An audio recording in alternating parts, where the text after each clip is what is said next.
Hi, thanks for your video. I've taken a look at it, and we've got a couple things that I'd like to work on. A little bit of this is how it is that you feel like you take the club up on the way back and how it swings through on the downswing. So, just from a quick perspective, a quick look, when you swing the club back, the club gets a little bit behind you versus where it comes down, it gets a little bit more out in front of you. So it kind of makes somewhat of a reverse loop, if we could call it that. It goes back this way in the backswing, and then it comes down this way on the follow, or on the back this way on the upswing, down this way on the downswing. So what I'd like to kind of get you to feel as though that you can do, and we can see it from this angle a little better, is that as you take this club back, I'd like you to feel as though that you're getting this club a little bit more leveraged or up or lighter as a look, which I think is going to help the transition of your swing. And on the downswing, I'm hoping that you can feel as though that you can push the club out a little bit farther from you as you allow that club to do the same thing it did on the way back, which is hinge its way up on the follow-through. And I think that's going to change your path,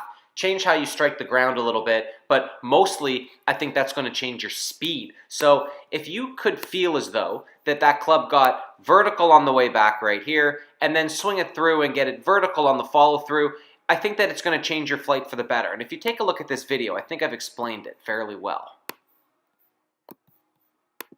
Okay, thanks for your video. This is what I want it to feel like and maybe to look like a little bit. So we're trying to get this golf club lighter earlier. So that means that in your backswing, I want you to feel as though that your arms and your chest kind of work together, like you're picking up a big rock and moving it over here. That's what it's going to feel like for the first little bit of your backswing, as your hands and thumbs and club go up. And we want to get this club higher, tilted up earlier with a full turn of your chest. The opposite of that would be keeping the chest here, letting the arms go back and lifting the handle of the club. And you can see that that doesn't get the club up. It keeps the club flat and heavy. We can't go very far.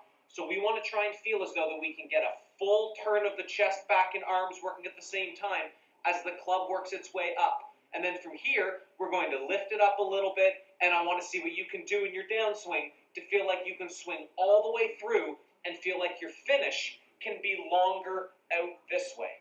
And we are going to avoid having the club lifted, and as it swings around you, stay close to you. We want to feel like it goes up earlier, and in your downswing, keeping your arms a little bit longer. And I think that by practicing that, you're going to get a feel. So this is what it looks like. Let's take a look. And we can see that in my backswing, what we've got going on a little bit is that I'm able to turn this club or get this club working back with my chest turn. And there are my hands a little bit more out in front of me. And as I turn back and lift my arms up, all of that somewhat stays the same. We can see that my back and my chest and my arms and my hands and my shoulders all work at about the same speed.